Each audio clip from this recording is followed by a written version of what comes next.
Hello everyone, how are you all? I hope you all are well. Today we are going to discuss class 8 to the new year poem explanation in Hindi. आपका chapter 14 है to the new year. इस poem को हम आज पढ़ेंगे. चलते हमारे poem की तरफ विदाउट वेस्टिंग द टाइम. तो पोएम आपके सामने है. What do you want to do as a child. आप चाइल्ड के रूप में, अगर एक बच्चे के रूप में हैं, तो आप क्या क्या विश है आपकी, क्या क्या करना चाहते हैं. एक तो ये क्वेश्चन दिया हुआ है. एक क्वेश्चन और दिया हुआ है, how can hated be remove. आपके अंदर की जो नफरत है और आपके अंदर जो बुराइयां हैं उसको आप कैसे दूर करेंगे. ठीक है, इस तरीके से न्यू ईयर के बारे में बता रखा है. टू द न्यू ईयर यानी कि न्यू ईयर एक जैसे हमारा 31st को बाद जो न्यू ईयर आता है उस तरीके से न्यू ईयर के बारे में बता रखा है. क्योंकि हर व्यक्ति न्यू ईयर आने पर कुछ ना कुछ डिज़ायर रखता है, कुछ विश रखता है कि नए साल में हम ऐसा करेंगे वैसा करेंगे, होप होती है. इसी प्रकार से जो पोएट हैं वो भी यहाँ पर कुछ विश करना चाहते हैं, कुछ विश कर रहे हैं. तो उसके बारे में ये पोएम बताई गई है. तो चलते हैं पोएम की तरफ, स्टार्ट करते हैं. O new year do not forget. Hey new year यानी कि नए साल के बारे में बता रहे हैं. Do not forget how much I long. Long का मीन्स यहाँ पर क्या होता है, मैंने यहाँ पर शो कर रखा है desire.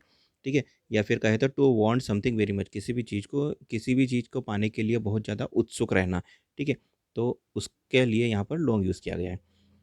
O new year do not forget how much I long to be a child. यानी यहाँ पर पोएट क्या कह रहे हैं कि हे नए साल, हे न्यू ईयर, ये मत भूलो कि मैंने एक चाइल्ड बनने के लिए थ्रू आउट माई लाइफ यानी अपने पूरे जीवन में चाइल्ड बनना चाहता हूँ और मेरी ये डिज़ायर है. और इसके लिए मैंने कितना कितना जो है एक तरीके से डिज़ायर किया है या कितनी विश की है. How much I long to be a child throughout my life. अपने पूरे जीवन में एक चाइल्ड बन के रहना चाहता हूँ, उसके लिए मैंने कितनी डिज़ायर की है या मेरी कितनी ज़्यादा इच्छा है या डिज़ायर है.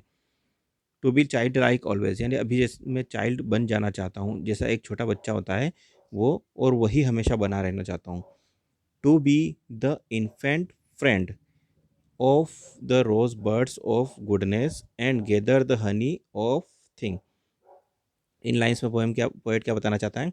To be the infant friend, infant मतलब छोटा बच्चा जो होता है बिल्कुल उसकी तरीके से.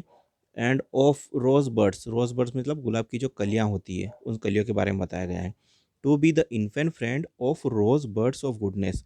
तो यहाँ पर पोएट ने कंपेयर भी किया है कुछ और बताया है, हमें बताना चाहते हैं the gather the honey of things यानी कि रोज़ बर्ड्स जो होते हैं बिल्कुल मासूम होते हैं. ठीक है, और बिल्कुल नए नए जो कलियाँ खिलती है वो बहुत ही मासूम और बहुत ही अच्छी लगती है, तो सब उसको पसंद करते हैं. तो पोएट भी ये कहना चाहते हैं मैं एक छोटा बच्चा बनना चाहता हूँ और इन्फेंट फ्रेंड बनूंगा यानी छोटा बच्चे की तरह रोज़ बर्ड्स जो मासूम होती है, मुलायम होती है, उसका फ्रेंड बनना चाहता हूँ. Gather the honey of things और वहाँ से जो मीठी शहद है वो मैं लेना चाहता हूँ. जैसे बीज जाती है फूलों पर बैठती है और शहद लेती है, वैसे ही मैं यहाँ पर जो रोज़ बर्ड से फ्रेंडशिप करके उनके अंदर जो हनी है वो लेना चाहता हूँ. अब पोएट यहाँ पर कंपेयर क्या कर रहे हैं, कंपेयर कर रहे हैं ह्यूमन बींग्स को, यानी कि रोज़ बर्ड्स के रूप में ह्यूमन बींग्स को कंपेयर कर रहे हैं. जो अच्छे लोग हैं उनकी संगत में रहना चाहता हूँ और उनकी जो अच्छाइयाँ हैं वो मैं लेना चाहता हूँ. ठीक है, आगे चलते हैं. To marvel at the stars and leave them brighter. To open all windows and doors, to illumine all niches and nooks, and drive all darkness out. To marvel at the star, जैसे कि आसमान में सितारे चमकते हैं उसको देखकर छोटे से बच्चे जो हैं, मार्वल्स मीन्स अमेज्ड या वंडर हो जाना, चौंक जाना. ठीक है, या किसी की तरफ ज़्यादा अट्रैक्ट हो जाना. तो यहाँ पर इस तरीके से यूज़ किया गया है कि छोटे बच्चे जो किसी भी नई चीज़ की तरफ अट्रैक्ट होते हैं, उसी तरीके से मैं भी इन स्टार्स की तरफ देखकर अट्रैक्ट होना चाहता हूँ. आश्चर्य से जैसे हर चीज़ को, नई चीज़ को देखते हैं उसी तरीके से. एंड लीव देम ब्राइटर और उनकी जो रोशनी है उसको महसूस करना चाहता हूँ हमेशा के लिए. To open all windows and doors, सारे विंडोज़ और दरवाजे जो है. टू इल्यूम का मीन्स होता है शाइन करना. और निशेज़ एंड नुक्स यानी कि आपके यहाँ जो खाली प्लेस होती है, ठीक है, होलो प्लेस होती है, और जो कॉर्नर्स होते हैं हर कॉर्नर में जो है वहाँ पर. And drive all darkness out यानी वहाँ पर सनलाइट को ले जाना चाहता हूँ. ठीक है, to open all the windows and doors to illume यानी सबको शाइन करना चाहता हूँ, वहाँ पर सूर्य की रोशनी पहुँचाना चाहता हूँ सारे नुक्स एंड कॉर्नर को ओपन करके. और वहाँ से जो सारी डार्कनेस है उन सबको जो है मैं वहाँ से ड्राइव यानी कि दूर करना चाहता हूँ. With the light of love यानी कि प्यार की रोशनी के साथ. ठीक है, तो यहाँ पर ये बताना चाहते हैं कि पोएट कि अगर मेरे अंदर जो बुराइयाँ हैं उन सबको मैं अच्छे लोगों के साथ मिलकर अपने हृदय के अंदर जो बुराइयाँ हैं हर कोने में उसको प्यार की रोशनी के साथ दूर करना चाहता हूँ।